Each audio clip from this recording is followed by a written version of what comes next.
Ça veut dire que on nous impose une ligne, mais une ligne pas correcte. Mais par exemple, on pose une ligne, mais le problème est ça. Je prends maintenant. Nazu Basango. Balingi Bazouate. Bango baza ba médiateur. Mais baza ko condamner Rwanda. Te bako pesa ba ondeni makamba. Siko ndenge ba kendeki pas Donald Trump na Kagame. C'est là de ndenge ba kendeki. Bango babi ba sola, ba kendeka pa bato ba condamner Rwanda. Donald Trump a condamné Rwanda mukoni. Bo ko mengo nande. Pour na bango logique na bango formel. Et ça que Moutounios même à l'étranger pour pas sur la naïf faut condamner Rwanda. Donald Trump a condamné le Rwanda. Le président de Togo, tu sais qu'il a condamné le Rwanda. Le reste a condamné le Rwanda où et quand. Mais bazo kende non. Basango baro condamné Rwanda ti. Parce que pas parce que bazo appuyer Rwanda. Parce que cette condamnation ne va rien résoudre.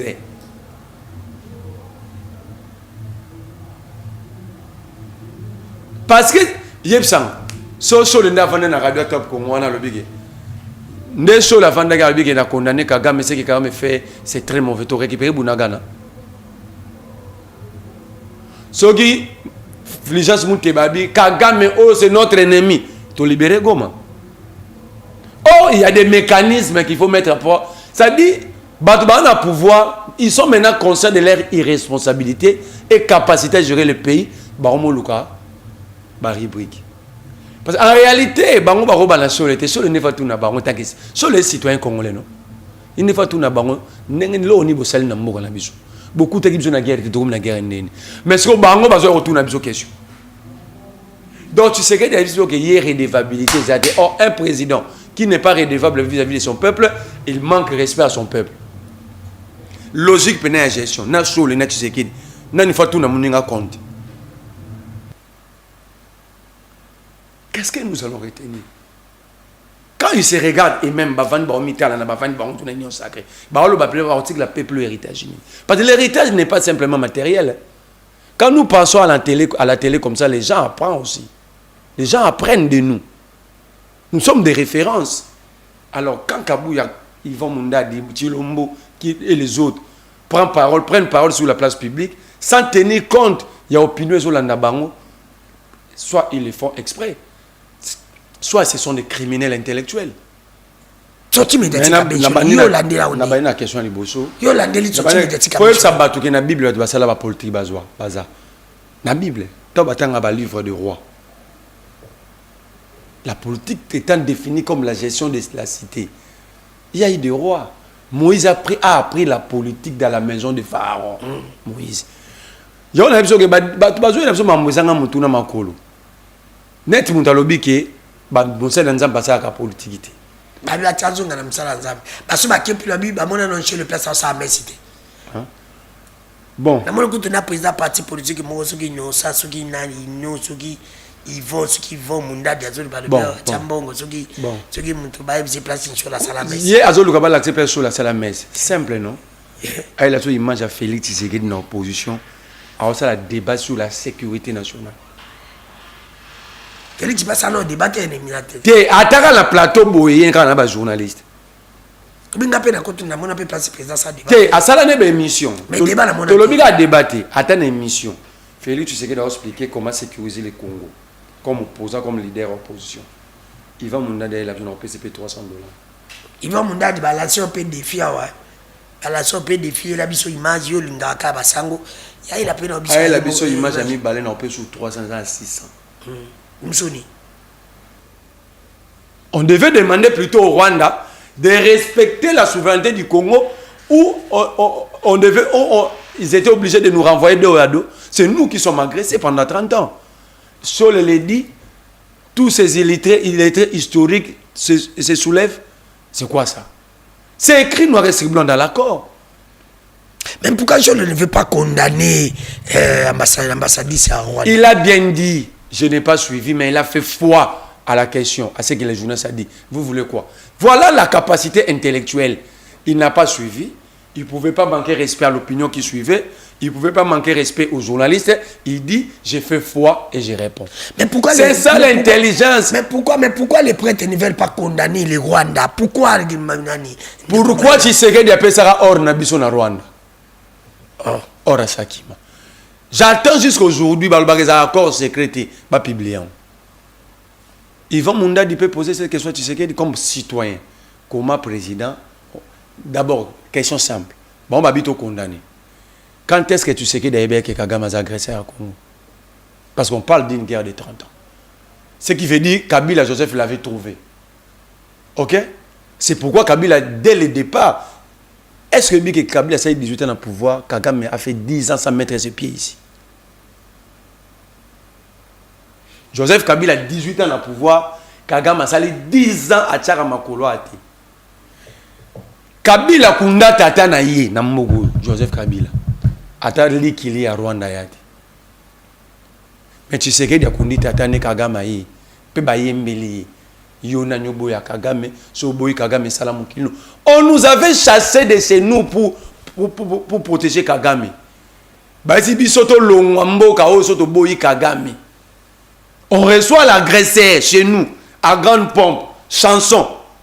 On prend l'or de notre pays, du même Kivu. C'est Kagame Bomar, ba pesaï. Qui a autorisé le survol? Il y a Air Rwanda. Sous Kabila, Air Rwanda ne survolait pas le ciel du Congo. Sous Kabila, le Rwandais. Sous Kabila, l'Air Rwanda ne survolait pas le ciel du Congo. Mais sous Tshisekedi, félité de père et de mère, le Rwanda a fait des recettes dans ma patana bisou. Ah, c'est là. D'ailleurs, netinga la romo lugaba kanganga. Netinga la romo la posa ba kanganga. Pour même dans les bandes, je suis pas en liberté. Je suis un prisonnier en bilan ici, moi. Je suis un prisonnier en bilan. Laissez-moi aller calmement. Ok. Dans juin, si ma mémoire ne me trahit à 2020, tu sais que du Félix, fils du Sphinx, de père et de mère, veut basculer la majorité à l'Assemblée nationale pour créer l'Union sacrée. Bon, pour que tu aies les micros, tu sais que la Tindara qui est sur la Nina Kakame. Père son âme, Bakendara ina tete kabu. Bakego Sakagame, mais quel est son point de vue? Qui est celui de l'Union sacrée qui a condamné? Merci Mbote batata ba maman bandeko sengwa ko ba ite bozali ebele na banda ko na bino de partout pour na kolanda émission na bino lobana yo. Cette émission se va présenter par votre humble serviteur de Kodano Kefula le sel et l'unique journaliste congolais Nzamba Landa Kanaba Anjinaï plus 243 81 19 24 343 ndil numéro beaucoup comme la bicho pour na participer à l'émission na bicho. Nous sommes en direct à Kinshasa qui est la capitale de la République démocratique du Congo. C'est bien moi journaliste Nzamba Landa Kana peuple naï. Parce que bande kebele ba singa binde Kodano Kefula uzaka journaliste Nzamba Landaka na ba anjité ba kisaka na peuple na ipo biso peuple to landaka yo. Merci na bande ko nyonso yo bazokata na bango ya Holanda biso parce que vérité baluka kabayi ba côté ni les akolobama ezaneti mbonda soki ezali kobeta okolinga ka yo kambonda nezo beta wapi ata okokende te melito ina yo et ozala kaka ife yoka ngai na ibike bolinga ngate makambo na lobaka bosipela kanango yango na kosenga na bino nyonso bato nyonso balingaka ndeko Danu Kefula bobosana te ko s'abonner na chaîne na biso ya YouTube ndeko Danu TV ko s'abonner na sengi na partage la gemage. Je remercie, je profite de cette occasion pour nous saluer Fondation Léona ya Mama Denise Nyakiro. Musalama bazali kosala ya santé éducation vraiment nzambe apambola ngana za ko soutenir na sito na santé na éducation ce qui mutabo yango azali mutema mabe. Merci aussi na papa Léon kuna na identification na ane na lelo passeport congolais na biso pona kozango et comme il na valeur. C'est parce qu'il y a quelqu'un où ya meki kotia moi sérieux na musalama na. Ce n'est pas parce que vous en avez mbongo na ko za passeport za liberté pona osomba. Merci aussi na Boniface Mbaka kuna na dina kopé na musala malamu zali kosala na ebike banguna ya république bato balingi éducation te bato balingi valeur te bangondi baza ko bundisa yo bangondi baza ko sala sorte que yo na ministre Raissa Malubu koya parce que ba ebike deuxième balkanisation ils akoya na pays ya enseignant ba miyibi wana nyonso ba avantage bazalena on a ba prime na ba mweza ko katana yango baza kolela bakolela kaka katina suka merci aussi na gentili ngobila mbaka nse gouverneur ya ville province ya Kinshasa le ba congolais nyonso bana bezo bazoluka ngobila pe bazosenga ngobila zonga na mituni question ngobila botamaka mukola lumingo to boni parce que modèle bat bazolobela yo modèle bakino baza koluka yo soki réellement bako gouvernement oyo kaka peuple mesenga ki ngobila e balobi ngobila lobi pona ko soutenir Fati Beton commune mon côté avenir mon côté sans ACP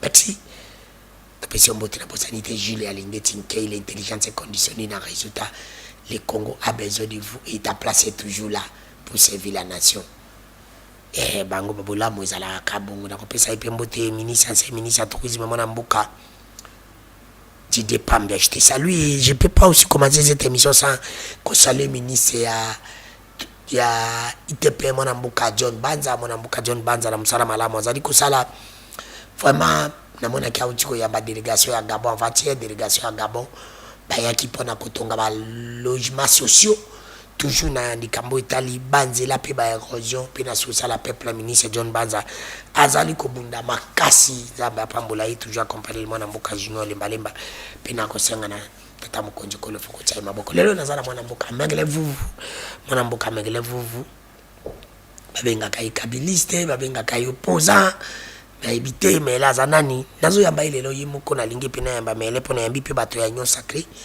bango moko na isali pe badeba na bango bato baza ko accuser mingi inchole ba popo inchole mais je me suis posé une question pourquoi ba popo inchole za mabe kaka na bato ya union sacrée est-ce que bato ya opposition baza ba congolais te pourquoi bango baza ko condamner inchole te pourquoi bango baza ko condamner inchole te pourquoi pe bango baza ko condamner l'église catholique te pourquoi pe bato ya opposition baza ko kima dialogue awa soki ba bisalema par exemple awa na Kinshasa ba ya te ponani tena bagite funa ya mama na mboka mangele vous to meka ko sola na ye makambo wana nyonso mwana mboka mele vous mbote ndeko danuki fula mbote na ba ndeko nyonso bazwi libakwa kolanda biso na ngongo oyo mbote pe courage na ba résistant ba opposant nyonso bazalaki sincère na komba tant na bi bazalaki sincère parce que le régime est comme na souka le combat est déjà gagné la victoire est certaine déjà na komo pe ça bagay seigneur pour ça pété bozala ngozo le bagay pouvoir comme na souka je vais vous expliquer pouvoir comme na souka si ba moi na mboka Joseph Kabila mbote mingi na musala sali Moïse Katumbi mbote na musala sali mbote na société civile congolaise surtout l'église catholique et l'église protestante mbote na peuple nyonso a croya ki na komba oyo parce que au jour d'aujourd'hui qu'on va monter les lumières régime sili na ngana epsa kulu tunanga na linga mingi le professeur Paul Chilumbu oui ça nini alobi que élection au sa maté bon ça y est mon côté ngana biso c'est na ba na parce que lui étant que na gili ti pe aloba bon yondo yebiso igwili so ki nani gili tu pasteur gili so gili ngana yebi na ngai aleka pas confrère na biso ngana yebi na ngai je refuse de parler de mini-frères. Oh, Gila a mini-frères. Il ne représente rien. Oh. Je refuse de parler des compétences. Bon, je représente quelque chose. Moi, je représente une opinion. Comment bon, mais Gili pas représenter une opinion. Quelle opinion? Opinion na baba to balanda kaye azana azalelo sur babenga kabango bata YouTube basoka za bon, en fait, communicateur ya nyosa. De toute façon, par respect simplement, c'est toute émission, non? Chacun représente quelque chose à son selon niveau à non. Donc, mais moi, je refuse le bas niveau. Tu connais le rap pour ce type de Chilum. Chilum, il est quand même député. Il a Salini. Il doit comprendre. Pas il est quand même député. Il est député. Il est quand même. Parce que proposer mon tétinga na doute. Mais il est député national. Il est aussi professeur de l'université. Ce n'est pas. Peut-être il est professeur, peut-être il est député. Je n'ai pas peut-être parce que quand un scientifique, quand un honorable prend parole, il y a l'honorabilité. Il faut se faire sentir. Lui, il est législateur, si il est réellement, il est député. Législateur, il y a un das qui l'a rami beko. Ça mon kelimi beko. Mon kelimi beko kolo ba marambo te zana mi beko te. Mobeko lobby le mandat pour un président de la République est de 5 ans, renouvelable une seule fois. Ouais. Mais lorsque il y a d'autres puta mon étano, Paul Obake, Fatina n'a sali mandaté. Et puis élection aux alaté. Bon, il est bien monté. Il y a un an bisa bangun nyonso bazolo bayang bangun. Bon, il est bien monté. Yokate nazo bisa bangun nyonso en gros. Moto toi na nyon sacré IDPS bazolo bangun. Balo bayango lelo te. To tomber na erreur na bangun te. To ça RRT. Nous sommes respectueux des textes. Nous sommes des pacifistes. Nous ne sommes pas des anarchistes. Vous êtes troublé ordre constitutionnellement établi. Parce que vous êtes faible. Ceux qui m'ont respecté au bien faible, c'est que nous sommes ignorants. Nazoloba bien. Je respecte le texte de la République. Je suis légaliste. L'opposition congolaise aujourd'hui, c'est une opposition des intellectuels, des légalistes, des pacifistes, pas des anarchistes. Vous comprenez? Et nous sommes respectueux des principes et des textes et de la loi et Mboka. Donc, Mampol Chilumba Loba, je dois répondre dans mon bango leloté. Au moment le 1er janvier 2029, ce gars aux Alra Mobali, à Euroloba.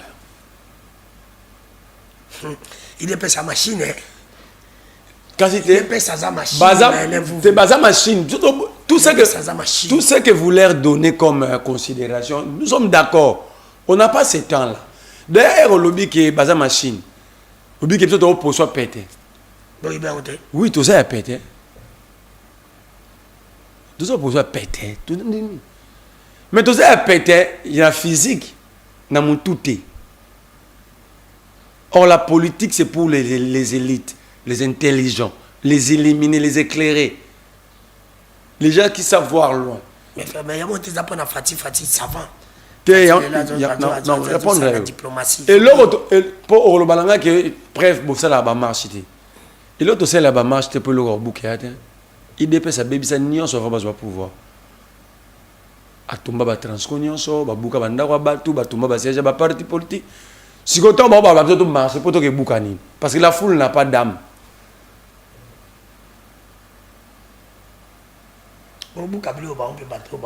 Batongini. Arena, des immeubles jumelés. Chantier éternel.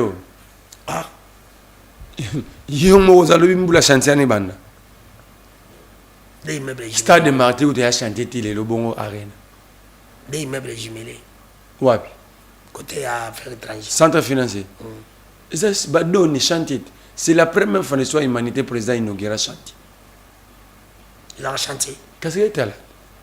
Et c'est dit à côté ni. Au moins il y a autant de bosso. Balouga la semaine, il y a un bâtiment là dedans. Qu'est-ce que balouga?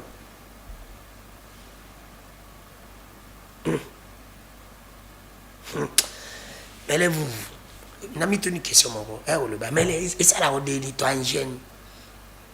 Parce que tu as histoire à terre dans le bango lelo. MC to bando bunda combo to bundisa Kabila.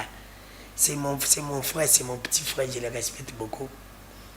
Azalaka bando yo tia biso poa. Abanda mambo kala to bundisa na on a débit. To sala ba machine na ba kanga ba pite, ba kanga ba eleze to macha. Ngayo na ba mukibai parce que ba to ba ibarate. Mais Kabila mutasa lelo sala rondeni mais le komi. Ozaka Kabiliste vous avez perdu. D'abord, je ne suis pas un peu perdu. Le kabylisme, ce n'est pas être Joseph Kabila.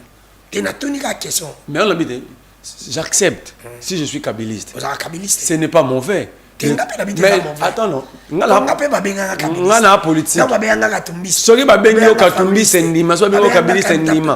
Mais quand kayo te so ba bengi kabyliste ndima. Journaliste. Na biso ki ba bengi.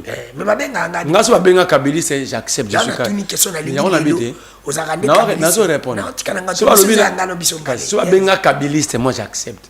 Soit benga katumbiste, j'accepte. Il suffit que tous en aligné tout le monde pour nous chasser bon. Oh. Quand des personnes sangana kana IDP to benga na Kabila, des personnes sangana Kabila pour benga na IDP. Nabi na oboyi. D'abord, être kabyliste, c'est mieux que être tshisekidiste. Pourquoi? Mais les Kabila quoi? Kabila boma biso na mboko yo. Kabila boma na. Et belle net nan yoza journaliste c'est ça ba na ba fait. Kabila boma ba ya mboko. Net nan. Kabila boma Chebeya. Ndeko na ngai kulutu na ngai danu ke fula na limemi na pesa ko ngai bile kina ngai ko mo lo ba mamulo ko la bato ya senzete. C'est pourquoi le bon de ba le babo et on a le baki faut interdire bato baliaka ba cerveau ya bamboa. Bon ko ya cerveau mwa ndeze bamboa lelo baza bamboa mélange au mona pitbull baza mélange na lion ce qu'on lia cerveau ya mabongo. Toké. Vous comprenez? En droit pénal, ce qui Danou Aboma qui Chebeya, je prends dans sa illustration. C'est-à-dire c'est Danou qui avait donné le coup mortel. Qui avait vu Kabila donner un coup mortel à Armand Tungulu, à mon ami Rossi Mukendi, à notre sœur Thérèse Kapangala, à tout ce monde-là. Plutôt, faudrait dire, on disait que Kabila, parce que c'est lui qui incarnait le régime. Vous comprenez? C'est comme le Toro Batiseke Ntaboma Chéribin. Mais tu sais qu'il n'a pas tué Chéribin comme individu. Vous comprenez? C'est comme Nazola. Barolo Baké Tshisekedi Mutasalaki, carnage Yagoma. Il y a secte, on a Wazalendo. Mais tu sais qu'il n'était pas physiquement. On le dit par rapport à un système politique. Il y a quelqu'un qui incarne le système. Donc, la preuve, procès aussi Moukende Salama, ni Karine Atanga Kabila. So Kabila a un pouvoir, mais Kabila n'était plus au pouvoir, Babotoula a une majorité. Mais elle n'a pas cité Kabila. Le procès Chebeya, il s'est mis devant Bizo. Si Babi il faut John Numbi a comparaître comme renseignant. Même Bato Bakanga qui a cité Kabila. C'est-à-dire en droit pénal, hein? Vous a tué Danou Kefoula. C'est-à-dire vous a donné un coup mortel à Danou Kefoula.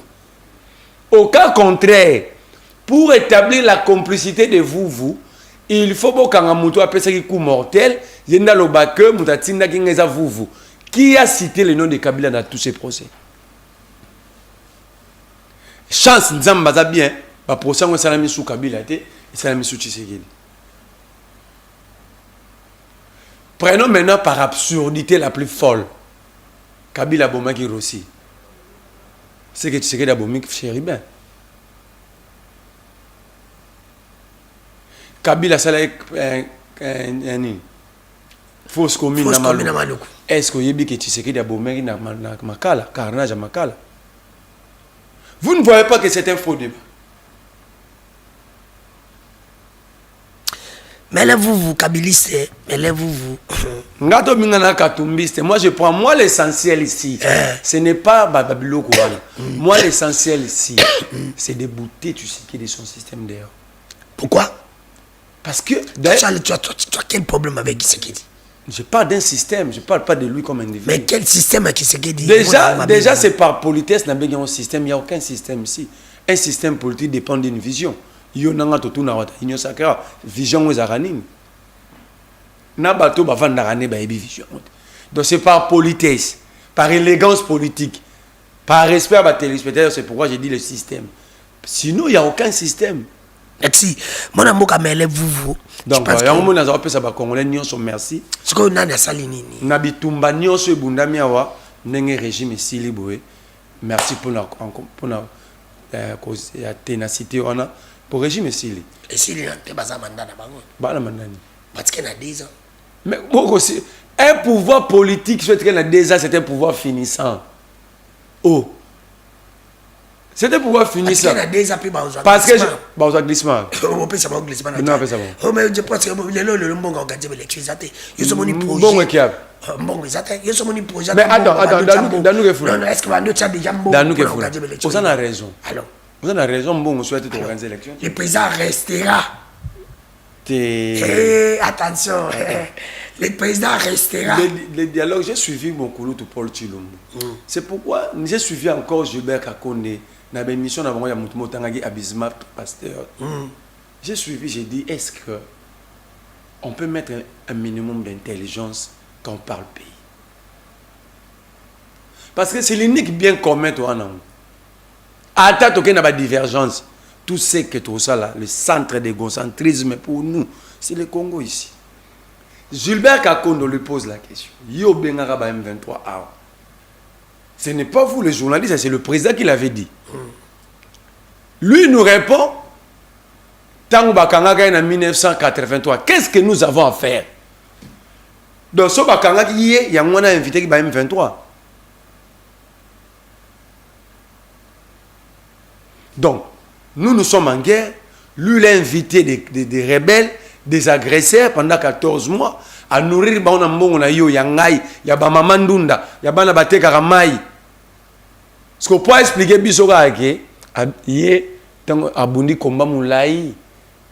Bon, je sais que mon autre papa Gilbert Kakonde est hyper intelligent. C'est quoi les liens? Quel est le lien de causalité? Où c'est là que l'emprisonnement na combat na yé, tant que le ministre a invité les rebelles. J'ai suivi Paul Tshilumbu dire, j'ai comme l'impression que ce pays a des gens qui ont plus de diplômes, mais moins d'intellectuels. Un professeur des universités, il est professeur de l'université. C'est pour moi il est professeur député national. Pour ça, c'est pour informer Bichon. Il a informé qu'il est professeur dans le département. Il y a Bakis. Le quoi on a sali, le quoi à ça la pharmacie. C'est pourquoi il interprète, il explique mal la constitution. Mais attention. Ah moi na tenu. Moi na lo bazuka. J'ai compris pourquoi. Asa ko expliquer constitution ma paix. Parce que lui il est pharmacien. C'est une grande science. C'est une grande science. Mais quand il va dans un autre domaine, on appelle ça la droite. Mais quand je vais expliquer quelque chose qui est lié au droit, je consulte. Va chez les doctrinaires, les praticiens. Ce n'est pas que je sois la pharmacie ou la mounatongo, alors que tu pousses les gens à remettre en cause ton diplôme. Il dit, tu sais qu'il n'a pas de mandat, mais il a une mission. Ça, c'est... Il faut interdire à nos enfants de suivre de telles personnes. Dans un mandat, il y a la mission. C'est pourquoi on bat campagne. Bopé Sangaï pouvoir, na mission telle, n'a qu'au restaurer paix, c'est une mission. N'a qu'au tourner la bino autant de kilomètres de route, n'a qu'au ça dit dans le mandat. Simplement la différence c'est qu'il y a des missions où ils ont ouvertes, il y a des missions limitées dans le temps. Donc quand tu as un mandat, tu es dans une mission. Alors, c'est quoi ce que lui, le professeur Ndongo Lobby, il a voulu expliquer? Il est professeur. Mais c'est quoi Yomo Ndongo Monin Mamba Lobby? Est-ce que c'est qui professeur Zakati? Parce que moi, j'accepte qu'il est professeur. Tu le sais aussi qu'il est professeur. Mais quand vous prenez... Parce que... Soit habite dans nous licencié, ce n'est qu'une présomption de connaissance. Mais dans la pratique, ce que tu sors, ce que tu poses comme acte, geste, c'est ça l'intelligence. Un mandat, c'est une mission. On te confie une mission pour 5 ans, pour 10 ans. Mais quand lui dit, président a mandaté, mais a mission, il a fait ça comment?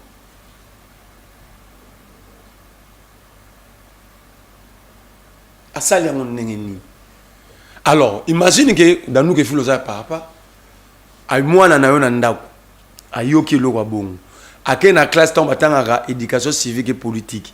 Va poser une question entre cette différence entre mandat et mission dans un système politique. Montrez-moi un 0 pour l'andagi Paul Tshilumbu. En quoi il est professeur?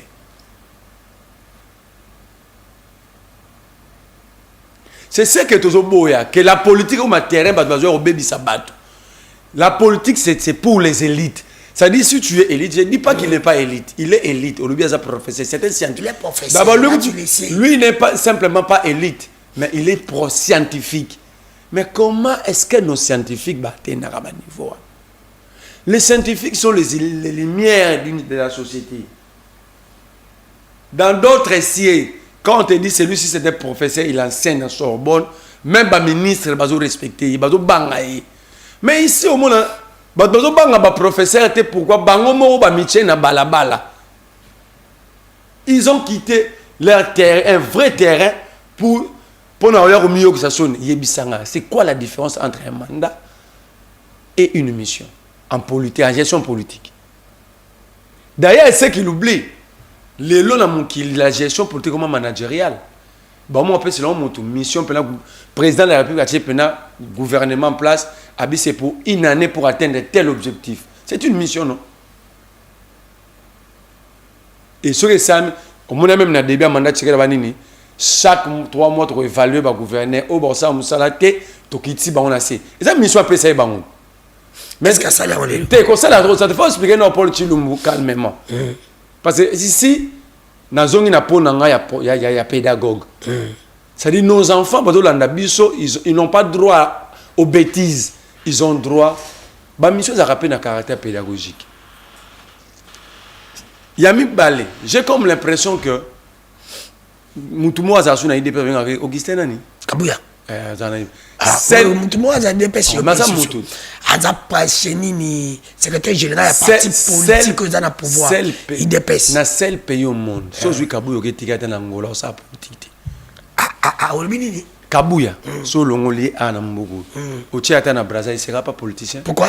Dans seul pays au monde où Kabouya peut faire la politique au Congo. Pourquoi? Kabouya n'a pas la tête pour faire la politique. Je ne parle pas de sa tête. Je dis ceci. So Mouta Vandi na Kiti. Azolanda Augustin Kabouya. C'est que Mouta Naza le roi ça na journée. Ah boni. Bateau va faire la matinée politique à IDPS va faire bazang biloko sala. Ah. Bateau va faire la 10e rue na matinée politique le Kabouya. Quand ba le pole, non de ba ya ke belé ba na mama ça te. Yo kenda de bon. Ce que moni Mouta zo Kabouya zoloba, ça veut dire d'ailleurs j'ai interdit aux jeunes, aux enfants qui pensent faire la politique de suivre Kabouya. Seul pays au monde où Kabouya peut faire la politique, c'est ici. Même si on me met tala, au moment où on finit à Bakagame, si on me met Kabouya na Rwanda, il ne sera pas politicien. Ah, même en Érythrée, à toi, même Kabouya na Far West, en Haïti, il ne sera pas politicien. C'est ici.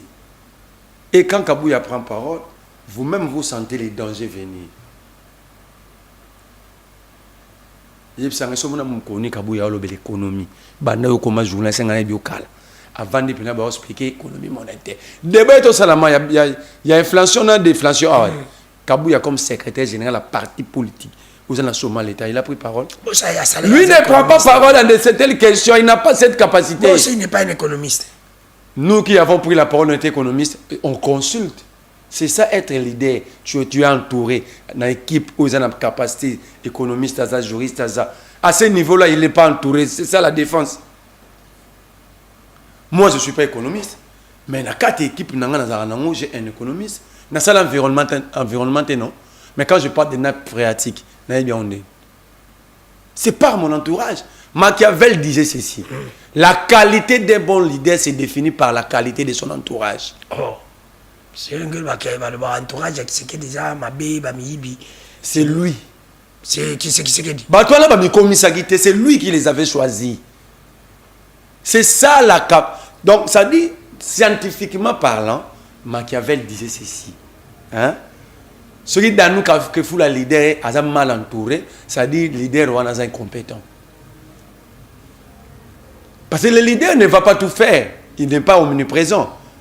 Ce sont ses collaborateurs qui vont agir à son nom.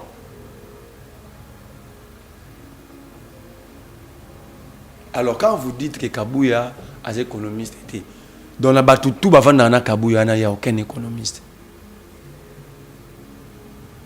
Quand il interprétait mal l'article 217, dans Batoutou, aucun droit constitutionnel.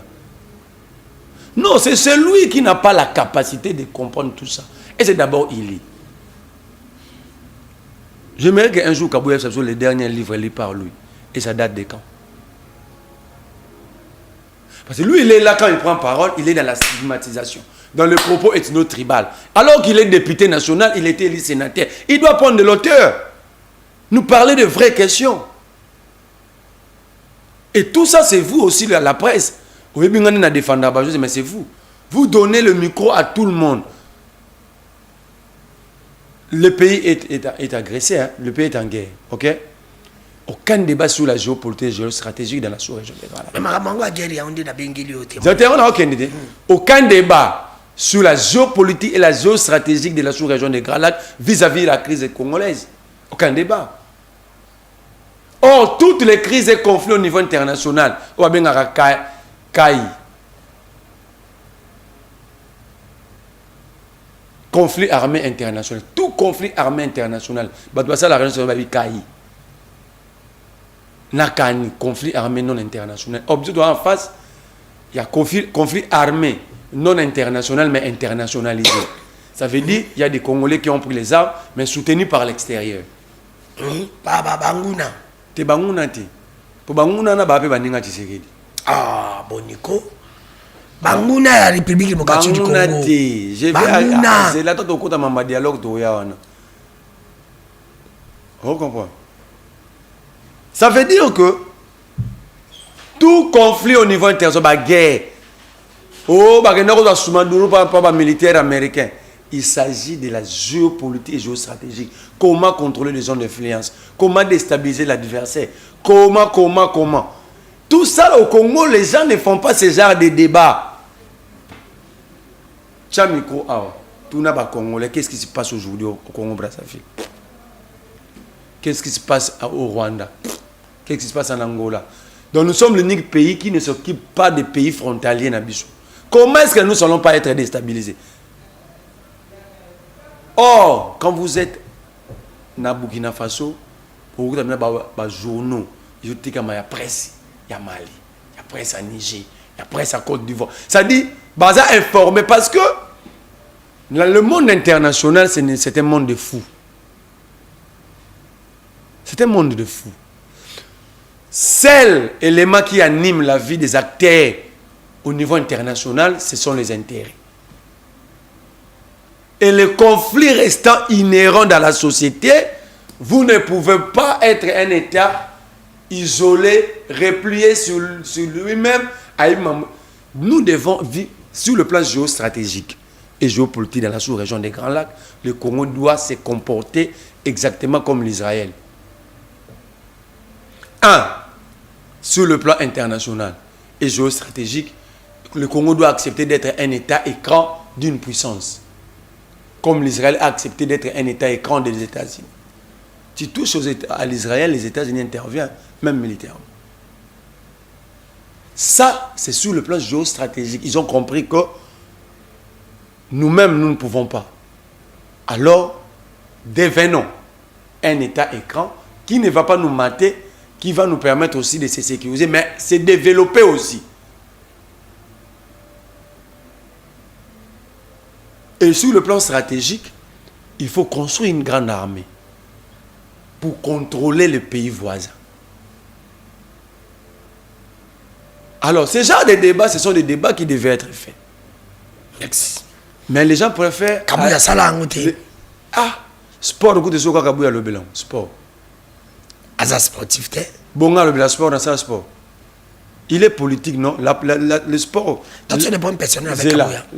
Sauf on lit constitution. On parle de la culture. Le sport est une culture. Général.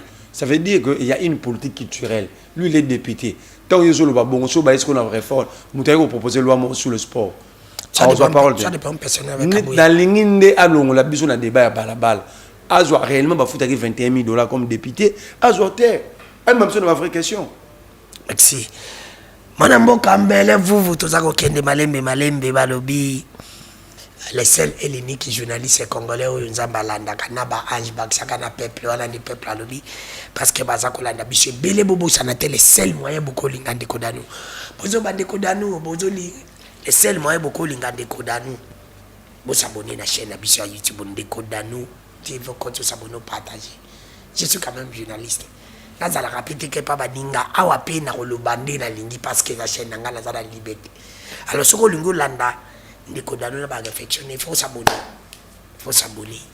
Eh bon ba naza opposition chaîne nanga pesa na ligne wana.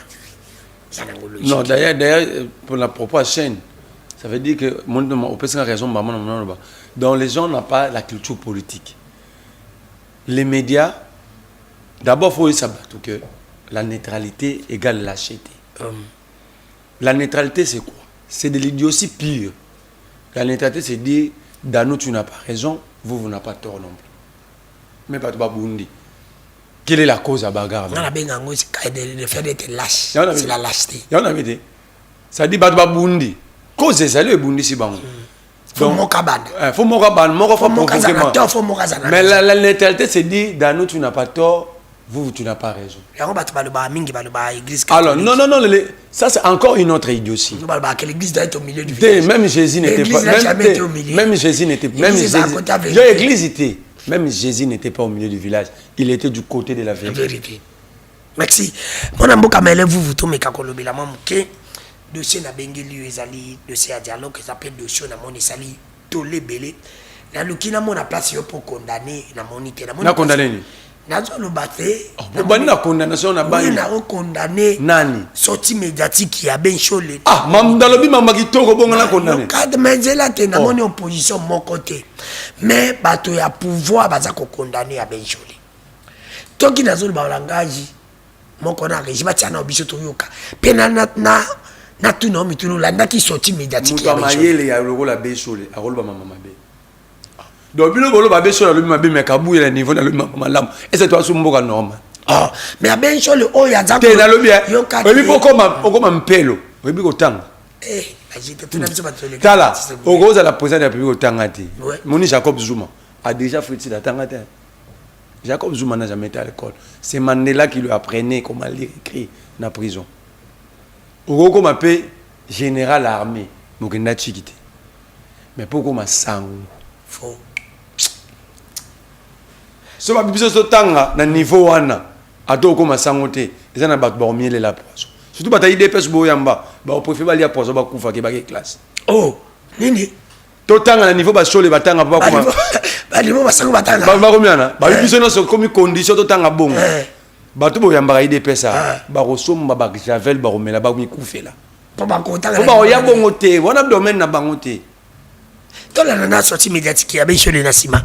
To commander pour tous en position. To gagne. Vous allez juger avec officiel, il y a autorité rwandaise à travers l'ambassadrice Mathilde Mukantabana et à Rwanda des États-Unis où il a avoué devant le Congrès américain était solo coordination en matière de sécurité et alliés entre Bango et FCM 23. Bon, d'abord, on est allé comme Senko avant d'éliter. La Senko T'es nazolo parce que bozo porter dialogue pour continuer ou pas? Confusion pesant na nino. Dialogue est d'abord les Kamaba Congolais. Dialogue est allé na toza osenga inclusif awa. Rwanda ozarakatite. Ok, réponse na bien après ba veu wana ya Rwanda. Ouais. Avait à Rwanda ya ko accepter collaboration avec M23. Bon, on a simbi parce que comme j'ai dit avant de l'air en il y a tellement de choses dans les réseaux sociaux, l'intelligence artificielle, donc c'est difficile d'assumer les choses dont on n'est pas on n'a pas la maîtrise. Non, il a mais à ce que je sache, mais à ce que je sache, d'accord à Washington. Et zongela que une des clauses parlait de ce que nous appelons agression du Rwanda comme mesure défensive na kati accord banan ba signé accord wana. Pardon, l'accord indima qui était agression rwandaise. Dans le bongoté. Dans le parce que d'abord je parle avec beaucoup d'hésitation sur les propos du président Kagame parce que pas président Kagame mais ambassadrice ya Rwanda. Voilà, il y a un zolo baté d'abord ngamo na landa kangote, c'est dans les réseaux sociaux alors je suis moi-même déjà victime. Il y a beaucoup de formations dans les réseaux sociaux que c'est imprudent de prendre une position sur des propos que vous ne maîtrisez pas. Mais si je vous fais foi, pas que moi j'ai entendu, si je vous fais foi de ce que je comprends, de ce que vous dites que aurait dit cet ambassadeur-là, pour moi, c'est quelque chose qui n'est pas très différent de quelque chose qui est dans l'accord de Washington qui parle en termes de mesures défensives. J'ai dit si je vous fais foi, donc je réponds avec beaucoup de citations. Ok. Bande Konanga. Vous comprendre pourquoi Fatia comprenait qui déjà. On a beaucoup kamele vous sorti médiatique à Bencholi. Natamboli. Namoni bande ko yanyo sacré bango nyonso bazako ville pande à Bencholi. Balobi à Bencholi za munguna ya République. Balobi à Bencholi asa la politique. Mais ngai namoni ngai que papa m'a fait ma bête qui m'a sens passer à la politique. Parce que ça à la politique. Il m'a bête. Oh, mais tout le monde est politicien. Tout le monde est politicien. Même maman nous dans la politique. C'est pourquoi. C'est pourquoi, principalement, va voter. Tous nous devons s'occuper de la politique. Si tu t'occupes pas de la politique s'occupera de toi. C'est pour te dire que, mais pourquoi Abencholi Awa a condamné Rwanda? Sorti médiatique Abencholi. Yolande là on est. Na question à Liboso. Yolande li sorti médiatique. Faut ça battu que na Bible doit ça la politique bazoa baza. Na Bible, toi batanga ba livre de roi. La politique étant définie comme la gestion de la cité. Il y a eu des rois. Moïse a appris la politique dans la maison de Pharaon. Moïse. Il y a une chose que bazoa na so mamwezanga mutu na makolo. Net muntalobi ke ba bonse na nzamba sa ka politique. Babi atazonga na msala nzambe. Baso ba kepi la Bible amona non chez le place ça a cité. Bon. Na mona kutu na président parti politique mo soki no sa soki nani no soki ils vont munda de azol ba le chambongo soki muntu ba se place sur la salle messe. Hier azol ka ba l'accepter sur la salle messe. Simple non? Elle a tout image à Félix Tshisekedi dans l'opposition. Alors ça la débat sur la sécurité nationale. Félix tu passes alors débattre ennemi la tête. Té ataka la plateau boye quand na ba journaliste. Binga pe na kotu na mona pe place président ça débat. Té asala ne ba émission. Mais débat la mona. To lobi ga débattre, attend émission. Félix Tshisekedi a expliqué comment sécuriser le Congo comme opposant comme leader opposition. Il va munda de la au PCP $300. Il va munda de balation pe défi wa. Balation pe défi la biso image yo lingaka basango. Ya il a pe na biso. La biso image a mis balé na pe sur 300 à 600. Msoni. Ou Kabouya développe sur le politique publique. Des images, munda de bâtir $600 et pas belle. Il a besoin d'image à Félix dans la position de la sécurité à la République. Monsieur, il y a Kabouya sur le politique. Sur la politique publique. Il est député, il gère tout le secteur, il contrôle tous les secteurs. Je crois qu'il a les informations. Ça fait 3 ans qu'il est député. Ça veut dire qu'il est en contact avec les gestionnaires directs. Ok. Il peut nous expliquer. Donc, il faut comprendre que le régime, par politesse, n'a pas un système politique. Mais il n'y a aucun système politique. Déjà, un député qui prend parole pour parler de la rue, un président d'un parti politique qui nous amène ailleurs, pendant qu'il y a des choses sérieuses.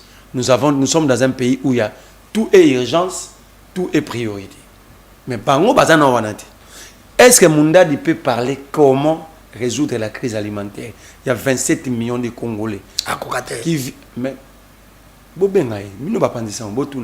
comment mettre fin à la crise alimentaire qui secoue le pays?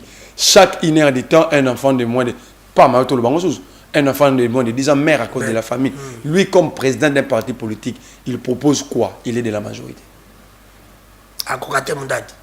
Bango bazaka premier ko finga ko na basole. On va les faire sortir de leur terrain. On comprend que ça c'est quoi ça tout un régime bombabo dirigé Batou, pour développer la politique publique, pour finir Batou.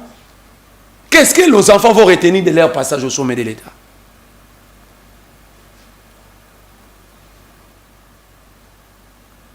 Qu'est-ce que nous allons retenir? Quand ils se regardent, et même la peuple héritage. Parce que l'héritage n'est pas simplement matériel. Quand nous pensons à la télé comme ça, les gens apprennent aussi. Les gens apprennent de nous. Nous sommes des références. Alors quand Kabouya, Yvan Mundadi, Chilombo et les autres prennent parole sur la place publique, sans tenir compte, il y a opinion sur l'Andabango, soit ils le font exprès, soit ce sont des criminels intellectuels. Cholet. Ce que Cholet a dit, mérite applaudissement. Oh. Ce que Cholet a dit mérite d'être primé. Cholet mérite d'être récit en grande pompe par la population congolaise. N'a aucun détail. Cholet lobby, n'accord à Washington, le Rwanda n'était pas pointé comme responsable. Il y a une page 3 et accord à Washington. Là où on parle des respect des souverainetés de chaque État. Le Congo a accepté, non? Balbina Congo a respecté la souveraineté Rwanda et vice-versa. Ok? Nous avons déjà violé la souveraineté de quel pays?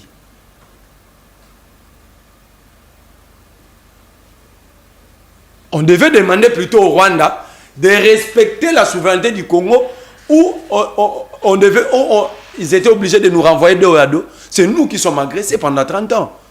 Sol l'a dit, tous ces illettrés historiques se soulèvent. C'est quoi ça? C'est écrit noir et sur blanc dans l'accord.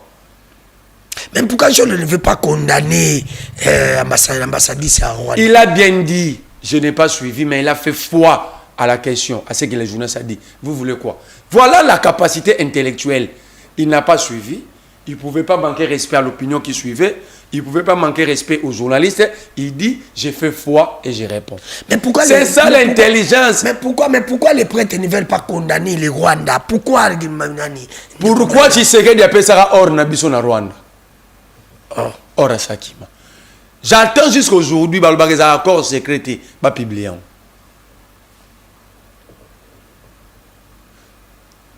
Yvan Moundadi peut poser cette question, tu sais, comme citoyen, comme président. D'abord, question simple. Bon, on va vite condamner. Quand est-ce que tu sais que Kagame a agressé à Congo? Parce qu'on parle d'une guerre de 30 ans. Ce qui veut dire que Kabila Joseph l'avait trouvé. Ok? C'est pourquoi Kabila, dès le départ, est-ce que Kabila a 18 ans dans le pouvoir, Kagame a fait 10 ans sans mettre ses pieds ici? Joseph Kabila a 18 ans dans le pouvoir, Kagame a sali 10 ans à Tchara Makolo. Kabila Kunda Tata na ye, na Mogo, Joseph Kabila. Atali Kili à Rwanda yati. Mais tu sais que y a Kundi Tata ne Kagame ye, pe ba yembeli Yona Nyobo ya Kagame, Soboyi Kagame Salamu Kilo. On nous avait chassé de chez nous pour protéger Kagame. Ba si bisoto longwambo ka o soto boyi Kagame. Ils ont déjà fourni des explications sur leur attitude. Nous ne sommes pas leurs enfants. Ils ne sont pas nos enseignants. Pour nous imposer la ligne à suivre ou les idées. On reçoit l'agresseur chez nous, à grande pompe, chanson. On prend l'or de notre pays, du même Kivu. C'est Kagame Bomar, Bapesaï. Qui a autorisé le survol? Il y a Air Rwanda. Sous Kabila, Air Rwanda ne survolait pas le ciel du Congo, sous Kabila le Rwandais. Sous Kabila, le Rwanda ne survolait pas le ciel du Congo. Mais sous Tshisekedi, du félité de père et de mère, le Rwanda a fait des recettes dans ma patana bisou. Mais pourquoi ce qu'on a pourquoi bango comme ça condamnation biloko kolia baza ko condamner Tshisekedi? Mais pourquoi Basango bazolinga bazala médiateur? Oh bazolinga bazala médiateur. Mais pourquoi bazolinga te? Nasili ça n'a ko laver biloko union so ba comprendre que même la guerre là, ce sont les auteurs, ce n'est pas les Nanga. Oh, je l'ai dit. Oh, Nanga était rebelle et devenu rebelle.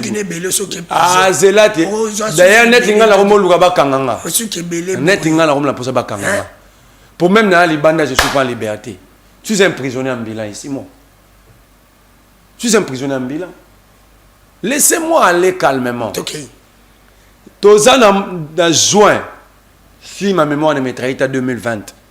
Tu sais que du Félix, fils du Sphinx, de père et de mère, veut basculer la majorité à l'Assemblée nationale pour créer l'Union sacrée. Pour que tu aies les micros, tu sais que la Tindara qui est sur la Nina Kakam. Père à son âme, Bakendara Ina Tete Kabou. Bakendara Sakagam, mais quel est son point de vue? Qui est celui de l'Union sacrée qui a condamné? On nous amène dans les condamnations pour ne pas, c'est pourquoi nous disons nous devons parler des causes profondes. Et tu sais qu'il ne fuit pas les dialogues, il a peur d'affronter toutes ces vérités. Le carnet d'adresse dont c'est qui connaît la teneur. Le sol et les sous-sols appartiennent à l'État, tu sais qu'il n'est pas l'État. Il ne faut pas confondre être chef de l'État et l'État. Il ne faut pas confondre être président de la République et la République.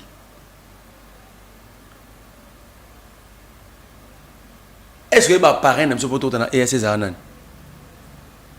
Oui, bah parrain Nabiso. C'est Paul Kagame. Qui est de l'Union sacrée qui a déjà condamné? Parce que Paul Kagame est parrain Nabiso pour ton condamné. Pour dans l'EAC. Le système dans l'EAC, soyoke quota, faut pays aux alaki kala. Faut parrainer. Et Mouta Salaba démarche sur c'est Claude Ibalanki, à l'époque ambassadeur itinérant. Dans le bino bakenda tout na affaire Kagame, mais je vous cite Bakendaki. L'un est encore vivant Bisselil. C'est ça le défaut de la presse. On vous cite des noms, allez le côté là-bas au micro. Et c'est la même personne qui avait parlé des carnets d'adresse. Alors, qui a condamné? Qui a condamné? Qui? Pendant que Bango Bazo Kenda Rwanda, nos journalistes et proches opposition, Martin, on disait quoi? On ne peut pas s'associer à Kagame. On le disait ici. Pendant ces temps, c'était quoi les réponses? Martin Fayol les étrangers, non? Tu sais qu'il y a haute diplomatie, non? Ayekola Ota Papa na Bango. Ah, voilà, qui ça, on était qualifié des étrangers parce qu'on interdisait à Félix Tshisekedi de s'associer à Museveni et à Kagame. J'avance. Qui a libéré les Biamungu et les autres, tous ces militaires qui nous font la guerre? Replace Bazalara. Bazalara Nandolo. Kabila Lungu n'a pouvoir tirer Nandolo. Ils étaient ici. Tu sais qu'il a libéré Bango sans ordonnance portant grâce présidentielle, sans loi d'amnistie. Si on y a mis Batouana, tout n'a pas de bimisa ba biamo. So ba ko saraminga. So ba ordonnance ka simtatiga ngo Kabila. Est-ce que tout ce qui Tshisekedi avait trouvé fallait exécuter? Ou soit il pouvait exécuter. Est-ce qu'on peut brander, publier ordonnance? Parce que ordonnance c'est la même national officiel et arrêté. Et la façon dont on traiter Kabila lelo, ce que ordonnance c'est celle qui me ba bimisa.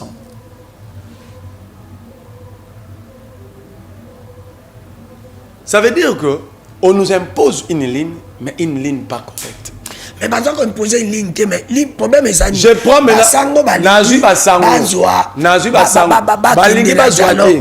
Donc, bango baza ba médiateur. Mais maintenant qu'on condamne Rwanda, tu vas repasser à Ondé Makamba. Si quoi, n'engue ba kendari pas Donald Trump na Kagame. C'est là t'es. C'est là t'es n'engue ba kendari. Bango ba bi ba sola, ba kendega pas bateau ba condamner Rwanda. Donald Trump a condamné Rwanda mukoni.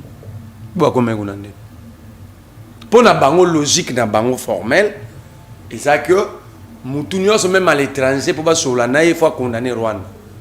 Donald Trump a condamné le Rwanda. Le président de Togo, tu sais qu'il a condamné le Rwanda. Le reste a condamné le Rwanda où et quand. Mais bazo kende non. Basango baro condamné Rwanda ti. Parce que, pas parce que Barozo a appuyé Rwanda. Parce que cette condamnation ne va rien résoudre.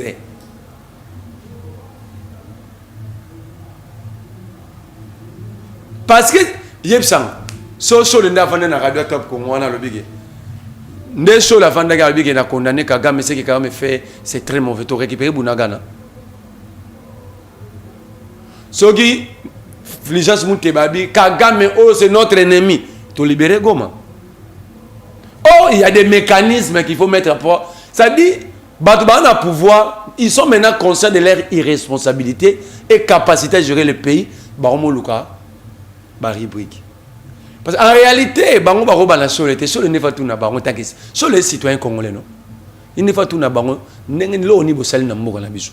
Beaucoup d'équipes sont en guerre, de la guerre en mais ce que Bango va retourner à la question. Donc tu sais qu'il y a une irrédévabilité. Or, un président qui n'est pas rédévable vis-à-vis de son peuple, il manque respect à son peuple. Logique pénale à gestion. N'a chaud le tu sais qu'il n'a une fois tout n'a mon compte.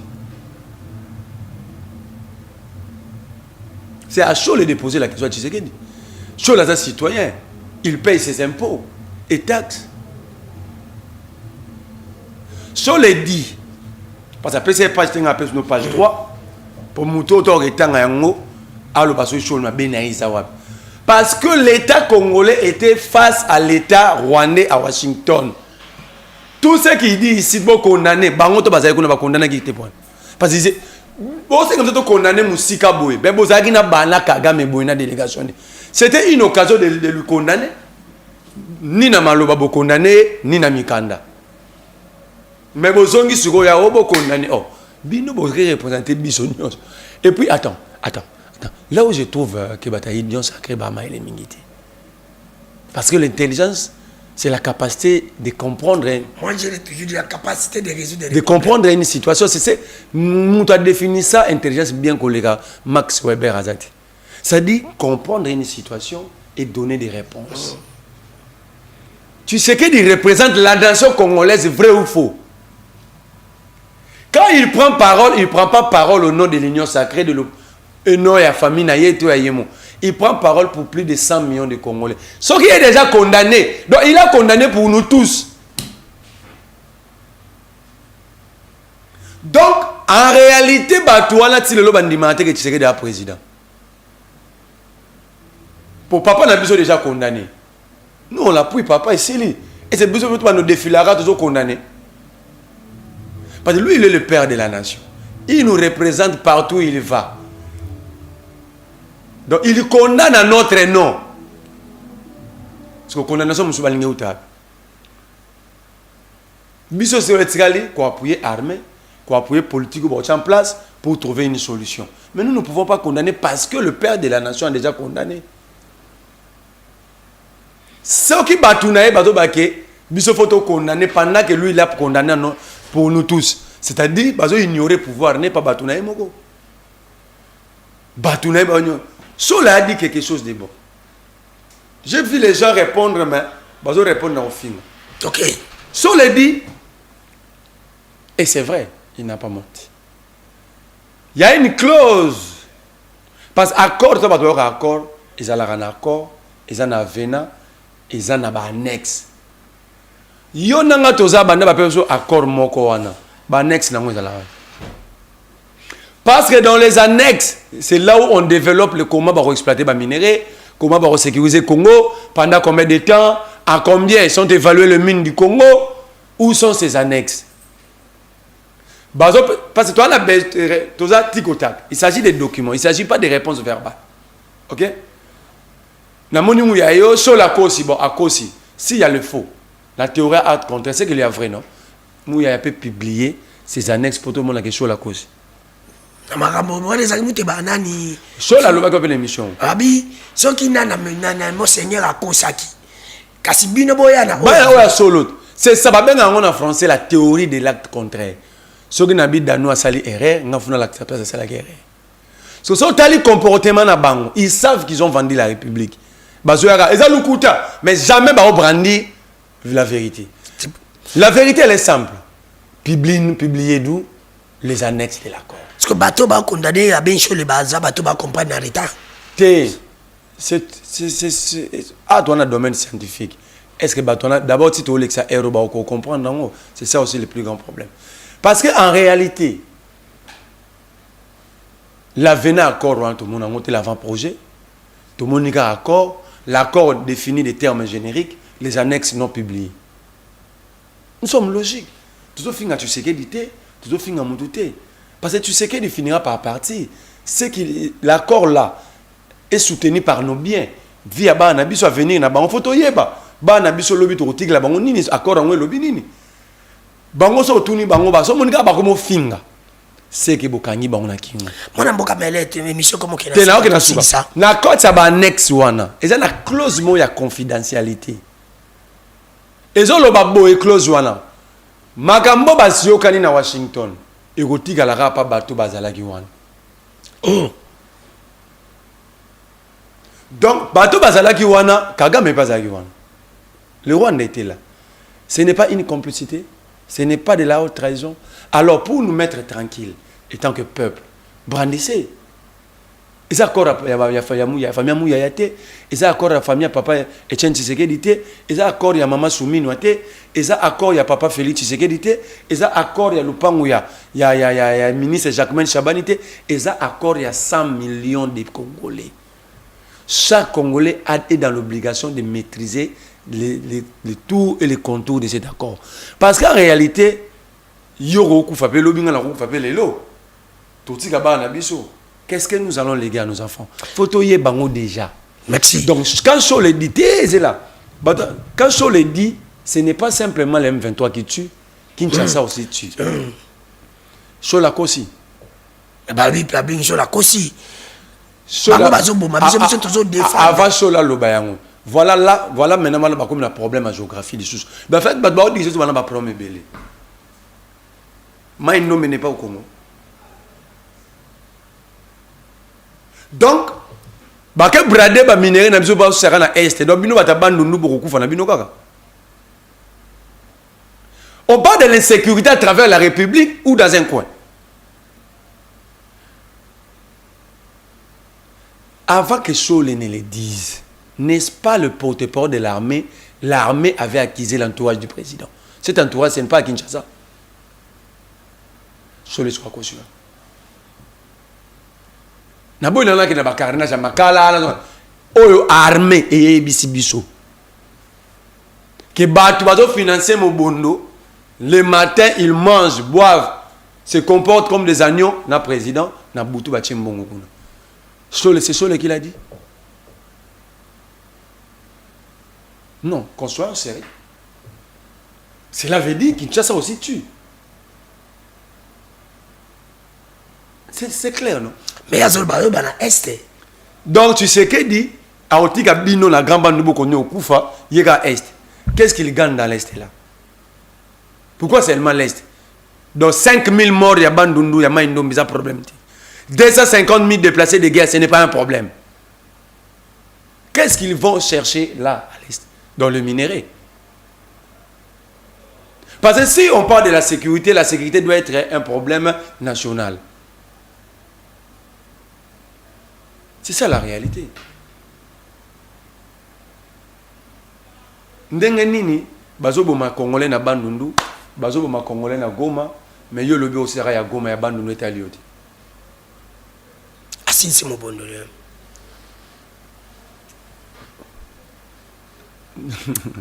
Madame Bokamele, monsieur Silomoni, une question aussi.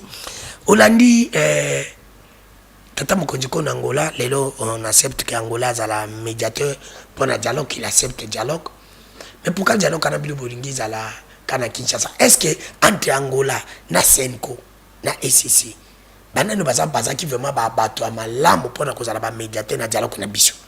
Est-ce que bato union sacrée l'église c'est le plus grand élément social? Surtout dans la société de Abissou. L'église catholique que vous voyez là est protestante. À l'intérieur du pays, c'est ceux qui font le rôle, qui jouent le rôle de l'État. L'État vit à l'air Caritas. C'est-à-dire, là où l'État est totalement absent, c'est son thé qui prend les relais. Et c'est pour comprendre défi, ça là, place gros même. L'église catholique est plus qu'un parti politique, en termes de puissance, en termes de démographie. C'est 70% de la population congolaise. Avant d'aller, n'a pas son âme veut Pierre Lumbi. En politique, il faut aller dans une guerre que tu es rassuré de gagner. Tu vas gagner. Tu sais qu'ils le savent pertinemment bien, face à l'église catholique, ils ne vont jamais gagner. Première erreur à l'union sacrée, c'est d'avoir laissé l'église catholique et laisser d'être ensemble. Kabila avait gagné en temps parce qu'il avait laissé ça avec lui, avec le Marini Bolo. C'est ça l'erreur majeure que tu sais qu'il a commise. C'est pour là que je vous parlais des stratèges. Aux du pouvoir, tu te fais entourer par tes amis. Ngaï, conseiller, tu sais qu'il dit. Soit nous serons avec l'église catholique, soit nous serons avec l'église protestante. Parce que ces deux églises sont gérées au niveau international. Ils ont des entrées que beaucoup de conseillers qui chantent ici n'ont pas. Bah passer baganga ba de dokamba, si ba benga azo invitation ba yamba na Maison Blanche. Tout n'a pas Champs-Élysées. Mais quand l'église catholique fait une telle démarche, c'est acté, accepté. Regarde comment les chefs d'État les ont réussi.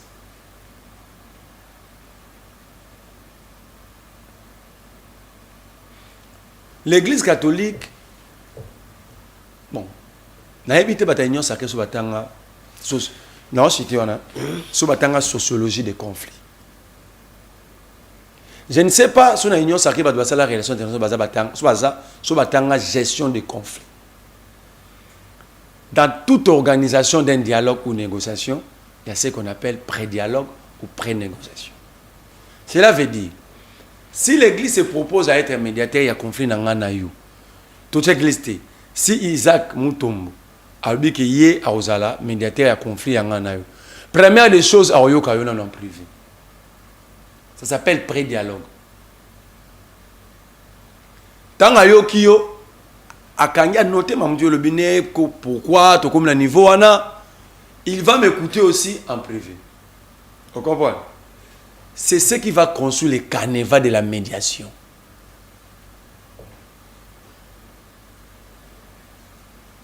C'est ce que l'Église avait fait. C'est de l'intelligence pure. Donc tous ceux qui pensent que c'est l'Église qui m'a ils ne sont pas intelligents. Excusez-moi de le dire ouvertement. C'est pour te dire que pour l'Église catholique, l'Église catholique, azali meilleur médiateur, il y a aussi sa conflit. Il y a besoin de l'Église. Mais bien on l'Église catholique a compris la dimension géopolitique, géostratégique de la crise. Cette crise a plusieurs formes. Il y a l'économie, il y a sécurité. Il y a la sécurité est une conséquence. Il y a des conflits identitaires. Il y a des velléités expansionnistes. Il y a des problèmes économiques. On va sortir médiatique dans les amabés. La sortie médiatique nous a mabé. On va comprendre que l'obité est comme mabé. Bah mais ça n'a pas de banda ko ba bilobeli ba maramna bango. Siko bino bokomo ya. Oko Sikoyo Solé, quand ils ont compris, l'Église a banni des marches. D'abord, il faudrait dire aux gens de l'Union sacrée que tu sais qu'ils nous autorisent qui bango ça la démarche.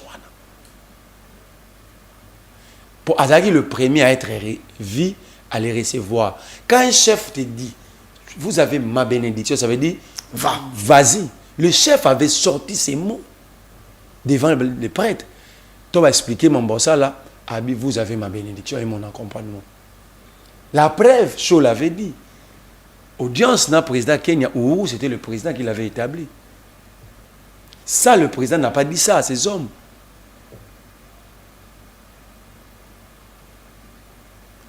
Bake Bamoni Kagame, Bamoni Museveni, Bamoni Ndaishimi. Ils ont vu le président du Kenya. Ils ont vu ceux qui ont pris les armes. Ils ont vu Kabila.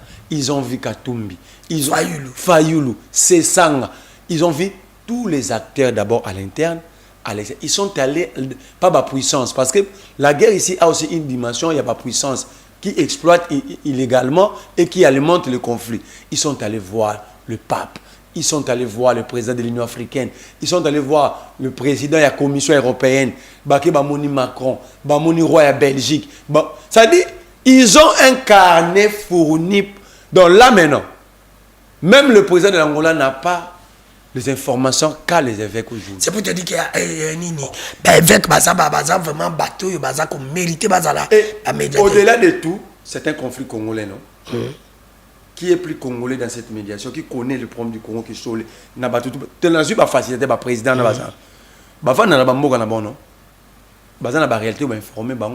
Mais chaud le vit ici. Merci. Il affronte, les évêques affrontent les réalités. Ça dit, les évêques savent que ça, tout le monde a Kabila, tout le monde a Katumbi, tout le monde a Fayulu, tout le monde a. Parce que non seulement on a carnet à l'adresse, mais ils ont aussi la réalité physique. Terrain. L'église catholique, c'est l'église le plus répandue. Les évêques échangent avec les fidèles, même là où dans 7 ans, Félix dans le comité. L'évêque Baza. Merci. Madame Bokamele, vous monsieur Sili, question directe, réponse directe. Vrai ou faux, le bien avant la commande, on a chité non. Au montant, on a Zarol Bamamba, chef. Les gens pensaient qu'ils avaient un bon. Nous devons atteindre un niveau où, quand quelqu'un fait bien son travail, je l'ai dit au début, le Congo n'est pas bien commun. Si on a bateau, la majorité, nous sommes tous Congo. Mais si on déjà on a payé aux corruption, les gens ne travaillent pas bien, les gens sont malhonnêtes. Si un Congolais parmi nous se distingue, il faut que nous soyons pour la bateau, nous soyons bien. Nous sommes tous à la peuple, bien. Il faut que pour défendre il faut film. Pour défendre Kabila, il faut que Nous devons apprendre à être un peu. Sous Alinguetti, je l'ai dit toujours, l'inspection générale des finances ne méritait pas une personne venue d'un clan politique. L'actuel inspecteur général n'est pas politique, c'est un ancien inspecteur. Mais simplement, il est fils maison. Simplement, il est arrivé là par appui de politique. Le directeur des cabinets du président de la République, l'entourage. Au moins, c'est difficile. Parce que quand le politique te donne avec cette main, il cherche à récupérer ici. C'est pourquoi, Biloko, c'est une indépendance. Il ne faut pas avoir un deal politique. Capacité aux à la limiter. So batwana ba on va détourner ma biso de chaque yode. Donc on va taper balé ballon au comme obligé au replier au battre la poste. Comment est-ce que la présence de l'IGF, des inspecteurs des finances, bazana Kasumbale ça na frontière na biso na Zambie. La DGDA est là. La DGM est là. Si tous les chefs. Ce qui s'est passé à Lubumbashi, sous Alinguetti, ça ne fait pas passer. 40 000 camions de produits pétroliers sont entrés en fraude par les postes frontaliers des douanes au Katanga en 2025. Je dis bien 40 000 camions. Ce qui représente 1 million de mètres cubes de produits, soit 1 milliard de litres de produits pétroliers en fraude, plus de 300 millions de dollars de droits à payer sont partis en fumée.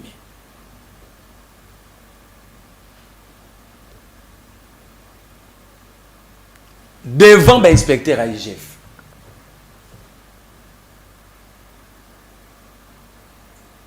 Je félicite Akassia Banumbola. Je n'ai jamais été d'accord avec cette dame. Là, coup de chapeau, il a interpellé tous les responsables de service. On doit quand même être un pays où les principes sont respectés. 300 millions en fraude, les individus vont le partager. D'abord, ceux qui disent la fraude, même la qualité. Il y a des gens qui comprennent les côtés été. Bon, voilà la évité. C'est ça, parce que ça. Je ne veux pas aller. Je comprends pour avoir participé et tenir à calmer. Mais babi, il n'a pas de monsieur. Ouais, et Pelaki, ce qui est bon. Mais il est en abysso mabe. Ce qui est bon. Bengana batu n'a pas qu'à Djuma. Mais bon, Tchali bango place. On aura, quand l'émission sur le dialogue, on aura une émission. Donc, émission prochaine. Ce que j'ai accepté, beaucoup de leaders, mais lui, il a affronté. Tiwana. Félicitations. C'est lui qui est, c'est lui, c'est lui, c'est lui qui a récupéré. C'est lui qui a récupéré tous les jeunes à Kenabaron quelque part. Et là maintenant, il a rendez-vous avec le gouverneur. Il veut savoir où on va mettre ses armes. C'est ça être l'idée. Savoir, c'est être écouté et aller à la recherche des solutions. Ça, c'est ce que Chekoko a fait. Il nous a évité le pire. Merci, Chekoko Moulumba, quand même, nous vous encourageons. Merci, madame Salemi Nalubaka. Merci, madame Boukama, élève-vous. Donc, il n'y a pas question directe, réponse directe dans une minute. Vrai ou faux, lobby, awa que Makamonsho Lalubaki, Azan a raison, Batika Koloka problème. Azan a raison, Azan a vision. Inch'Allah, Azan a vision. Vrai ou faux, lobby, que Batu, au Kabouya, na président Félix, ceux qui vont Mundadi, à Lingaï, Bissaba, il a bis sur place, monsieur la Salimé, ça pisse à Bambongo, Yopé Moutou, aïe la yo, débat ou émission président Félix à Sala, dans l'opposition, où il y a la sécurité à Mboka, la vision. Vision, je ne parle pas de critique. Les critiques, mais vision. Et Kabouya, bah, il y a la image à Kabouya, Oyo, à Sala, émission pour la politique publique générale. Ceux qui ont moutaillé, n'ont pas payé $300. Paris. Exactement. Ezali. Bobi bazana ngote. Te ngala bite ke zate to ezali. Yenda ya nango. Il va monter derrière nango. Faut féliciter Chekoko Moulumba pour le laisser l'idée na Kingabo a ko calmer bana Kingabo. Et ça la magi lobby, c'est vrai. Faut que lobby ke basangonde bazako mériter place ya Angola parce que bangonde batamboli bayebi makamunyo siza ko lekana Congo bangonde bazaba bon médiateur pour na dialogue. Le meilleur facilitateur à dialogue comme dans le passé, dans le dialogue à Saint-Sylvestre, ce sont les évêques. Merci, M. Sylvie. Merci. Merci na bande nyonso balanda ki biso de partout. Je profite aussi de cette occasion pour nous saluer Gilles Lingeti. Mais naza ko baite muto pa la remplacer Lingeti travail mais sur silence. Il faut communication les amakasi, il faut que banki sande Lingeti banki saki. Moi je vous encourage parce que vous méritez. Mo sali za ko sale mabato baza ko contrôler bango, baza ko mona. Merci aussi. Les journalistes aussi peut finir, peut commenter. J'ai fini l'émission à Kolbelo comme au kaka. Naza ko senga na service. Il y a sécurité. Puis naza ko senga message comme la Tata Mokonjikolo. Tata Mokonjikolo, nous avons un problème dans ces pays pour Mabanzela. C'est une ville province à Kinshasa. Tata Mokonjikolo, bon lobi na biso pe mbongo mati. Na sengi ke osomba avion na yote. Mais na sengi osomba hélico ya ba président de la République démocratique du Congo. Po yo obanda ko faciliter biso tâche. Otambola kalisusu te na mituka po Tata Mokonjikolo tozana banzela te. Mais sorti na yo comme il peut empêcher biso peuple. Ce qui obimi faut bakanga banzela. Mais yo za président peuple bo lingaka peuple. Pourquoi ce qui obimi faut bakanga biso banzela? Tozana banzela te. To comme ils ko souffrir pendant 2 heures d'ita, pendant 3 heures d'ita. Ce qui ozana ko mon connaître na matanga boy. Quartier, surface commune wana ezali paralysé. Banzela ezate parce que yo zali quelque part. Parce que ngana yebike. Ce qui na moni mura eza moure batelaka yo na famille na yo na ba collaborateur na les plus proches. Mais le col abanzele eza ko kangama parce que yo faut les kaka, parce que yo faut zalaka. Yango nga na sengi boy mbongo pe na mboki si mati. Bazwa basombela yo eliko. Eliko ezala ya président de la République. Soko lingo bimaka yo ko bimasu na mituka te. O kontika eliko ou o kiti place ozali pour na faciliter biso to tambola. Parce que à lui ko yo tambola na biso kana se tozo zaba mbouteillage soki yo bimi to comme on peut faire même au voyager soki yo za libanda biso to tamboli malamu soki yo za awa o bimi kaka o kangi Tata Mokonjikolo pardon bon mekananu na service à sécurité na yo biso tozo lingi yo tozo batela yo mais kobima na yo comme ko déranger biso ko tambola donc comme il vraiment ko déranger biso ko tambola côté wana bobo mtsina biso na neza kaka oh journaliste exemple la takana ba anji na peuple eza peuple pour na kutana ngona zaki victime et on zaki na matanga moko awa se na Ave Maria et beaucoup de gens elle va moninga ba lobi yango ngala memi message et pas na encore na za molobi na bango et comme là et asuka ba pam ezali dossier ya basango je le dis dem de comme là où tu kolba na za kolbango ba bon médiateur pour na dialogue eza basango parce que problème entre za nango eza problème ya ba congolais basango ba yebi makambo ya Congo